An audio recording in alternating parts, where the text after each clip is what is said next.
করবি, কি করবি? হাত তুলে কি করবি? হাত তুলে বলবে লিফট দেবে আমাকে বাড়ি পর্যন্ত। দেখবি হাজার হাজার গাড়ি দাঁড়িয়ে। এটা আমার হাত তুললে কি হয়? এটা হাত তুলছি, এটা হাত তুলছি, তুই পা তুলবি কেন? বেশ করেছি, আরো তুলবো। কি করবি? মানে বাড়িতে আমি লজ্জায় বলতে পারবো না, সবাই বলে বউ মানে লক্ষ্মী, আর আমার লক্ষ্মী তো দেখি পাও তুললে আমার গায়ে। লা লা লা লা লা। লালালা, এটা কথা বলছি লালালা। আমার লক্ষ্মী আমার গায়ে পাও তুললে কি লজ্জার কোথায়, লজ্জা কোথায় রাখবো আমি? তোর হচ্ছে গায়ে পা তুলেছিস, তোর বুকে পা তোলা উচিত, তোর সুর করে বধ করা উচিত তোকে। তোকে এই তুই বউয়ের গায়ে হাত তুললি। লক্ষ্মী না তো, মানে কালী। তুই হচ্ছে নারী নির্যাতন করিস। কি? হ্যাঁ, কি? তুই বউ নির্যাতন করিস।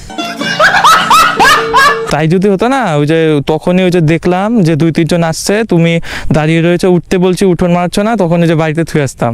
উঠোন মারাচ্ছে না মানে এটা কি ভাষা?